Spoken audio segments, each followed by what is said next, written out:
Hola, ¿cómo están? Nuevamente con ustedes y bueno, la vez anterior, en la emisión anterior nos quedamos a puertas de algunas definiciones, aunque hablamos de la oración. Estamos con mi querido amigo, el pastor José Bravo, y a quien lo saludo. José, ¿cómo estás? ¿Cómo estás, amado doctor Denis Arana? Un privilegio siempre estar con tu persona y bueno, compartir pues estos pensamientos, estas verdades de las palabras del Eterno. Como decías, la emisión anterior estuvimos hablando de un tema muy interesante tocante a la oración, ¿no? Sí. Citamos 1 Timoteo 2:1, fue, ¿verdad? Sí. Muy interesante el consejo que el apóstol Pablo le da a su discípulo, su hijo en la fe, a Timoteo, acerca de la oración, pero el tiempo nos ganó porque sin duda pues es un tema muy, muy extenso, rico, muy exquisito, muy agradable, pero esperemos que hoy lo culminemos. Yo creo que sí, creo que sí. Y hay 4 puntos esenciales que hay que hablar acerca de la oración, ¿verdad? Sí. Así que comencemos pues. Ok, gracias. Estábamos refiriéndonos a esos 4 puntos, o las 4 formas de oración congregacional. Las 4 formas de oración congregacional. Eso es lo que habíamos prometido. Aunque habíamos estado diciendo ya respecto de este capítulo de 1 Timoteo capítulo 2, que Pablo responde a por qué orar, para qué orar, por quién orar, cómo orar, ese tipo de cosas, ¿no? Y nos quedaba pendiente esta parte que es la esencia del asunto, las 4 formas de oración. La primera de ellas tiene que ver con, la palabra es deesis, súplicas, rogativas, dice nuestra versión Reina Valera 60, ¿no? Ajá. Se refiere al tipo de oraciones más comunes. Yo suelo llamarle oraciones sin estructura, porque la escritura nos da formas, pero en algunos hay determinados momentos en donde las estructuras no son necesarias porque hay una urgencia la súplica es una oración urgente, una oración express. Ajá. Creo que sí la tienes. ¿Qué te parece si algunos posiblemente no estuvieron en la anterior emisión, citas los 4 aspectos que vamos a desarrollar de la oración? Ok, está La bien. primera sería súplicas. rogativas. Sí, rogativas, ¿verdad? O súplicas. Ok, sí. La segunda. Oraciones, la oración en sí. La oración en sí. Sí. Tercero. La tercera dice ahí peticiones, pero peticiones. Se refiere a intercesiones. Ok. ¿Y la cuarta? La cuarta es acción de gracias o eucaristía, como es el término en el griego. Claro. ¿No? Entonces, cuando estás citando acerca de rogativas, es súplica. Es lo urgente. Me gusta porque dices sin estructura. O sea, primer paso, segundo paso, tercer paso, ahí no existe eso. Ahí no hay. No existe es eso. Que es por la urgencia, ¿no? Por el momento. A ver, de repente me he hecho Pedro hundiéndose en el mar cuando Jesús le dice, ven camina, a mí, sí. camina, ¿no? Entonces él comienza a hundirse. Ahí él no puede hacer su oración estructurada, ¿verdad? De agradecimiento, o sea, no puede, sino que tiene una urgencia y es una rogativa, es una súplica. Exacto. Señor, sálvame. Exacto. Ten cuidado que me ahogo, etcétera, ¿verdad? Sí, sí. A eso te estás refiriendo. Exacto. Auxíliame, ¿no? Hay situaciones de urgencia que también la misma congregación tiene. Por ejemplo, en momentos de tragedias, terremotos, etcétera. Y el grupo, la iglesia, un grupo pequeño se reúne para orar y dice, vamos a orar por esto, y empiezan a suplicar. No necesitan necesariamente repetir 1, 2, 3, 4, sino, Señor, mira esto, está ocurriendo y ya ahorita, por favor, venimos a ti porque no tenemos dónde ir. Esa es la súplica. No tiene estructura, simplemente es la necesidad instantánea. Porque la necesidad del momento. Exacto, responde a la necesidad del momento, lo has dicho bien. Luego viene, perdón, luego viene la oración. Y la oración sí tiene estructura. Nos hemos acostumbrado en nuestro mundo evangélico a pensar que nosotros oramos y que otros grupos rezan. Y nosotros siempre consideramos que la oración es espontánea, que yo digo lo que se me ocurre en ese momento y que entonces, bueno, esa es la única forma de oración que conoce la iglesia. Y curiosamente, la Biblia tiene oraciones estructuradas. El Antiguo Testamento, el pueblo hebreo, oraba de acuerdo a oraciones estructuradas. Es más, los judíos tienen un libro de oraciones que es el Sidur, que también conoces de eso, y ahí tienen oraciones diarias, oraciones para el Shabbat, oraciones para las festividades religiosas, etc. Y en el Nuevo Testamento, es decir, en la cultura del Nuevo Testamento, todavía tenemos oraciones estructuradas. Ahí está, por ejemplo, la oración del Padre Nuestro, ¿no? Tiene su estructura. Padre nuestro que estás en los cielos. Padre nuestro, hay una explicación. Que estás en los cielos, otra explicación, ¿no? Venga a tu reino, otra explicación. Es una súplica que venga a su reino. Luego dice, el pan nuestro de cada día, danos hoy. La necesidad diaria, etcétera. Tiene una estructura. Y hay varias estructuras. No. Incluso después pasamos en la época del cristianismo, los credos también tienen estructuras, ¿no? Y son como una especie de oraciones recitativas que expresan lo que nosotros creemos, etcétera. Y la oración es una oración con estructura. A eso se refiere este término. Entonces, cuando estamos hablando, para clarificar, ¿no?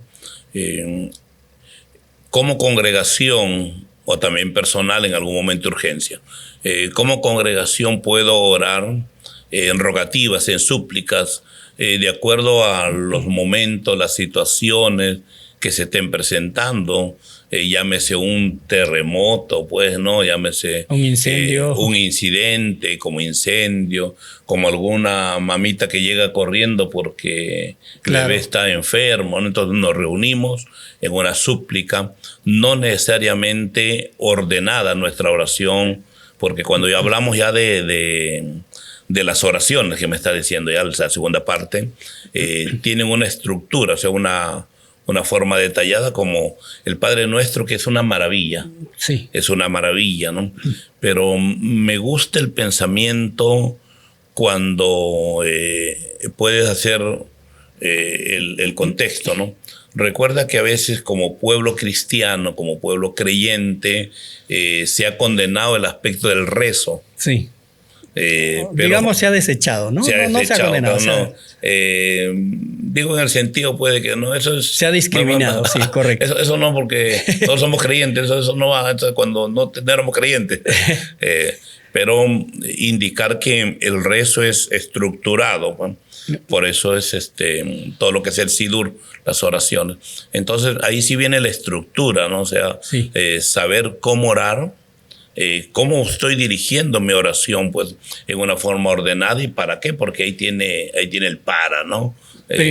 Tengo dos ejemplos. El primero respecto de las súplicas.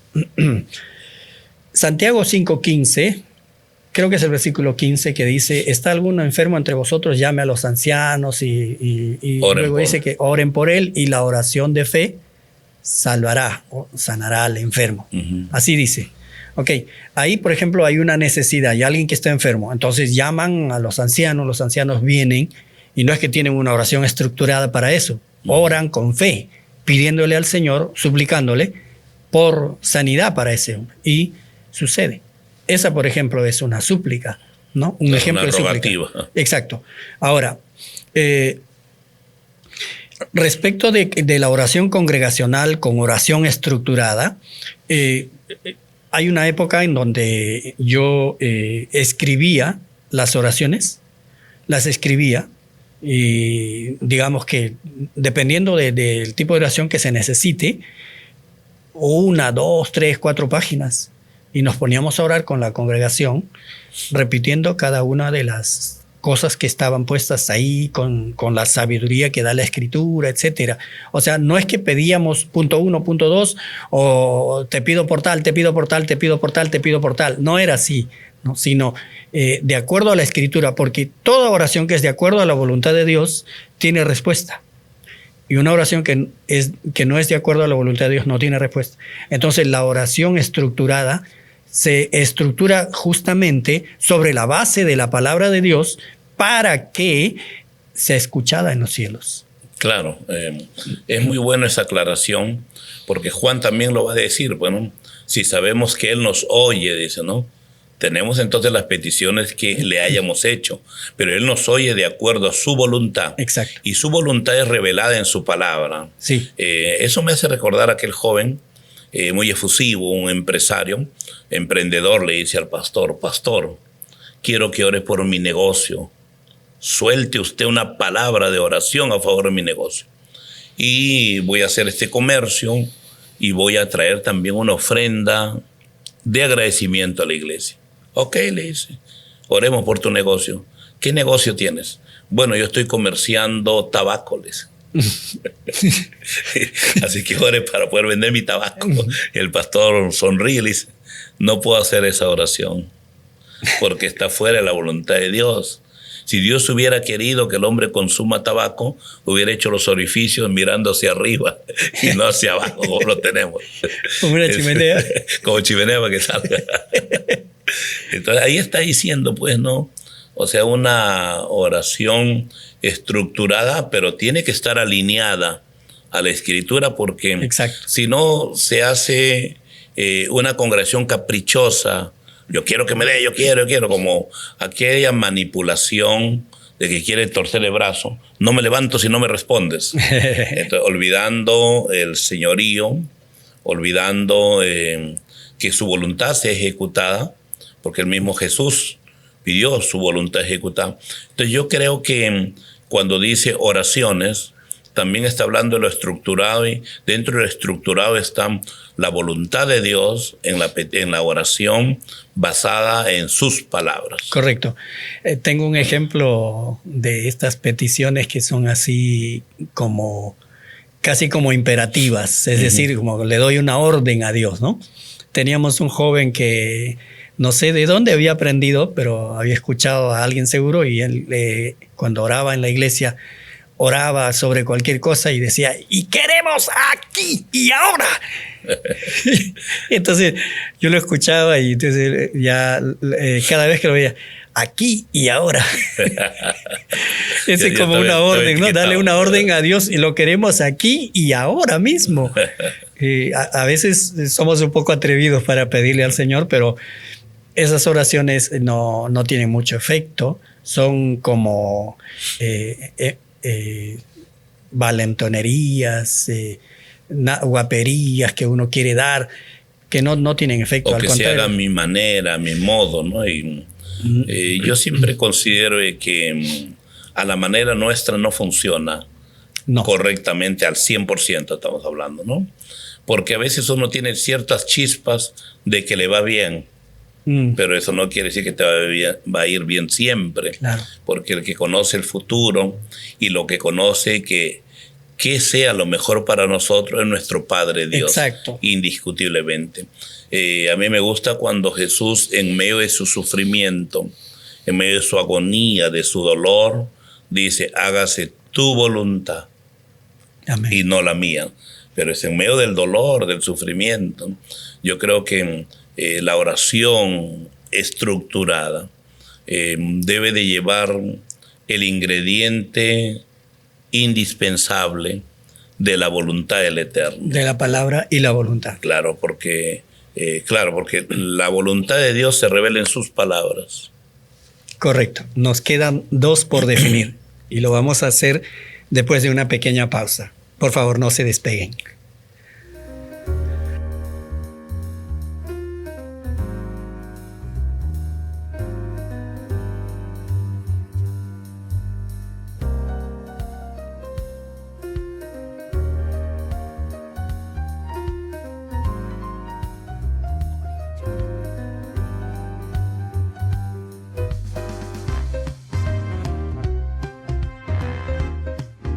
Hola, ¿cómo están? Ya estamos de vuelta, así que continuemos.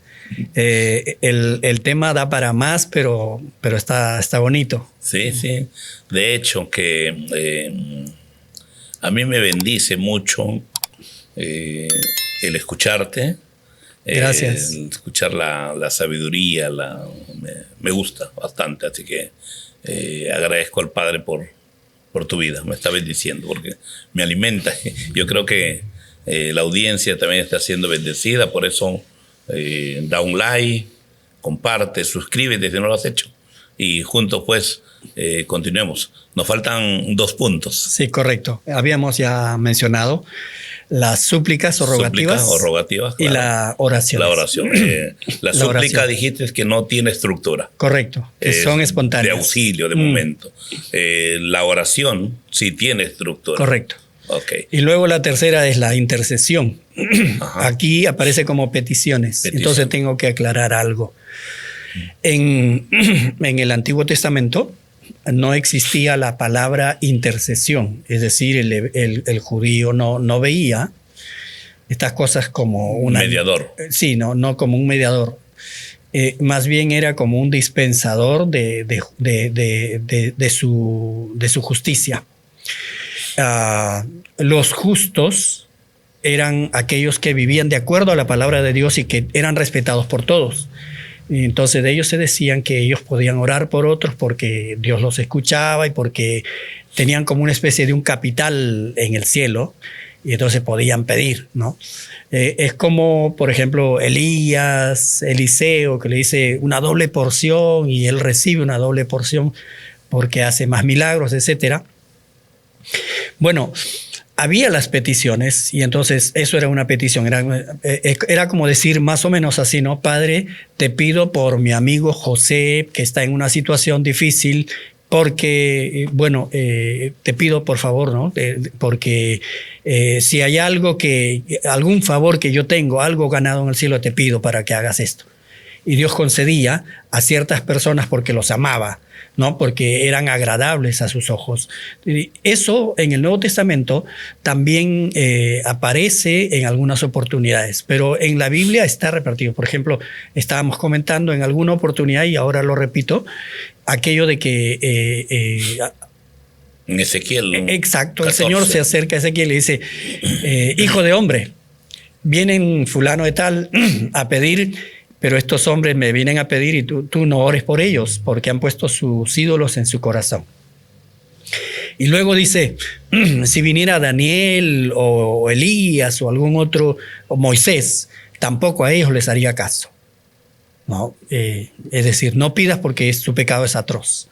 Ahora, en el Nuevo Testamento, cuando Jesús viene, paga los pecados de todos y luego Él encarga a sus discípulos, dice, todo lo que pidiereis al Padre en mi nombre, yo lo haré. Entonces ya comisionó a los discípulos a pedir en el nombre de Jesús. Entonces a partir de ahí toda oración de intercesión, toda oración por otras personas se hizo en el nombre de Jesús, pero seguía llevando el nombre de peticiones. Por eso aparece ahí, Pablo usa el término y dice peticiones. Pero los estudiosos de la Biblia, más adelante, en algún momento, coligieron de que esta labor de pedirle a Dios por otras personas era como la misma labor que hacía el intermediario o el intercesor, que iba en el nombre de un rey a pedirle a otro rey o a hablarle a otro rey. Ese era el intercesor, el que llevaba y traía, o el que se ponía en el centro. Entonces tuvieron la idea de llamarle a este tipo de oración la oración de intercesión, ¿no? Y a partir de ahí, ya en nuestro vocabulario moderno, teológico y congregacional, se le llama intercesión.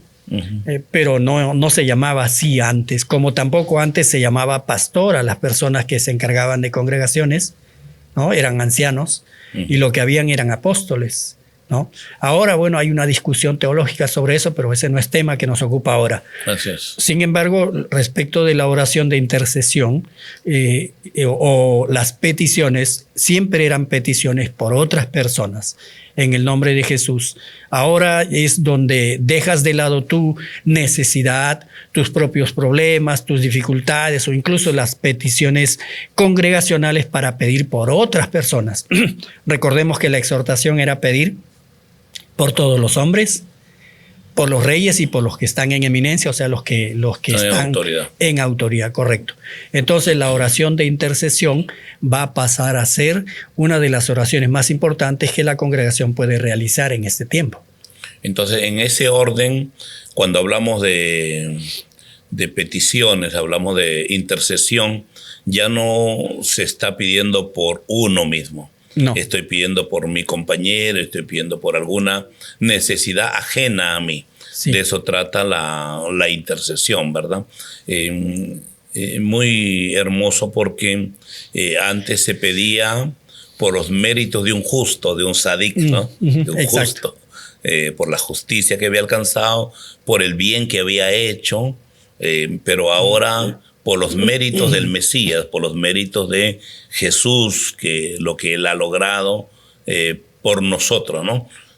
Así que ahora nuestra intercesión, nuestra oración por las autoridades, por nuestras familias, por las amistades, o por toda persona que tiene necesidad de oración, es lo que es la intercesión, pero todo en los méritos, en el nombre de Jesús. Correcto, pero también para comentar aquello de que estaba yo diciendo de los sadik, o sea, de los justos del Antiguo Testamento. En el Nuevo Testamento continuó un poco esa costumbre. Es más, la Iglesia Católica lo recogió, ¿no? Por eso es que en la Iglesia Católica tenemos los santos, y la gente ora a los santos, oran a María, oran a los santos. Todavía esa costumbre queda. Pero lo que nosotros estamos diciendo es que la Escritura dice que a partir de que Cristo pagó los pecados, comisionó a sus discípulos a orar en el nombre de Jesús, y que la intercesión había que hacerse o debía hacerse en el nombre de Jesús. Entonces, las intercesiones que nosotros hacemos y que la iglesia debe hacer es en el nombre de Jesús. Claro, porque Él mismo establece diciendo: hasta ahora nada habéis pedido en mi nombre. Pedid y se os dará, para que vuestro gozo, vuestra alegría pueda ser cumplida. Entonces, ahora establecemos, pues, en el nombre del justo, en el nombre del sadik, en el nombre de Jesús, bueno, de aquel que vivió, murió, pero resucitó. Exacto. Y bueno, la intercesión entonces es una parte vital y que también podríamos aprovechar mucho en la iglesia. Ya dijimos en una emisión anterior que la oración no es obligatoria, que la oración es voluntaria, que no, pero es provechosa. Pero es muy provechosa, sí. Y que podemos aprovechar. Es decir, trae muchos beneficios y podríamos aprovechar bien en la congregación. Porque podemos también añadir al comentario esto, ¿no? ¿Qué respuestas tuviste en alguna oración de intercesión? En mi vida personal he intercedido por algunas personas y ha resultado que el Padre ha contestado. Entonces, si contestó una vez, puedo gozarme otra, segunda y otra tercera. fuera de cámaras, estábamos conversando lo que logró la oración aquí en el Perú, por ejemplo, ¿no? Sí, sí, claro. La oración de intercesión a favor del Perú, a favor de los cambios en nuestra nación, cosas que era muy difícil políticamente, humanamente cambiar o mejorar en nuestra nación, pero lo logró un grupo de gente que se dedicó a orar, aunque para algunos podría sonar vago. Orar por la nación, te pido por la paz del Perú, o sea, podría sonar en cierto modo vago, pero creo que nosotros podemos dar testimonio de que la oración de intercesión trajo los cambios a nuestra nación, ¿no? Sí, sí. No solamente cambios sociales, sino también cambios financieros y demás, y educativos, y etcétera. O sea, nos dio una posición sacándole de la condición. Vamos al cuarto punto. Sí, ¿verdad? Antes de eso quisiera puntualizar que le debemos bastante, hablando de la intercesión, le debemos bastante a don Pedro Ferreira, que falleció hace poco. Este hombre estaba a cargo de Radio del Pacífico y bueno, en determinado momento, en el año 89, comenzó a invocar a los hermanos que vinieran temprano ahí a Radio del Pacífico para hacer una oración por la nación, porque la nación estaba pasando por problemas terribles, problemas económicos, problemas políticos, problemas sociales, todo estaba volviendo un caos y la iglesia fue convocada a orar. Y bueno, como mencionabas hace un rato, las ancianitas, ¿no? Las hermanitas que gustan de orar en la iglesia fueron y se volvieron fieles al movimiento nacional de oración. Y esto trajo cambios. Los que saben ver el mundo espiritual saben que ciertos cambios se han logrado gracias a la intercesión. Y también los hemos visto personalmente, pero ya no nos va a dar el tiempo para comentar. La cuarta forma de oración es una oración de gratitud, acción de gracias, así se llama, acción de gracias. Proviene del término Eucaristía, ¿no? Que ha sido desarrollado en la Iglesia Católica como la comunión. Pero que en realidad Eucaristía se traduce dar gracias o acción de gracias. Así se traduce. Y el texto está en Mateo 26, a partir del verso 26 para adelante dice que Jesús tomó el pan. ¿No? Y según las versiones dice, y habiendo tomado el pan, dio gracias. Eucaristía. Y después dice, lo partió y lo repartió, ¿no? Y diciendo, coman esto que es mi cuerpo, tomen este vino, igual con el vino. Ok. Eucaristía significa dar gracias, aunque se ha desarrollado más en la Iglesia Católica como partir el pan. Pero respecto de las oraciones que estamos hablando acá, la oración de dar gracias es Eucaristía. Así se traduce de Eucaristía, dar gracias o acción de gracias o agradecimiento. Significa que nuestra gratitud debe ser activa, no quedarse con la gratitud en el corazón, en el pensamiento, sino expresarlo. Y al expresar nuestra gratitud, estamos diciendo al mundo espiritual que nosotros vivimos porque Dios quiere que vivamos, que hemos recibido tal cosa porque Dios quiere que lo recibamos y que ocurrirá ciertas cosas porque es la voluntad de Dios que ocurran estas cosas y que estamos intercediendo, que estamos rogando, que estamos pidiendo, pero a la misma vez estamos dando gracias porque sabemos en quién hemos creído, porque sabemos que tiene el suficiente poder para lograr todas estas cosas. Porque sabemos que de Él y por Él y para Él son todas las cosas. Porque sabemos que detrás de nosotros, de nuestro accionar, de nuestro ministerio y de las cosas que podemos hacer, todavía está la mano de Dios obrando a favor nuestro. Con acción de gracias. Con acción de gracias. Entonces es acción. Acción. No es que oro mentalmente, gracias Padre, en mi mente. No. Sí. Gracias. Expresada. Expresarlo, claro. En voz, es decir, la gratitud oral y la gratitud de acción, ¿no?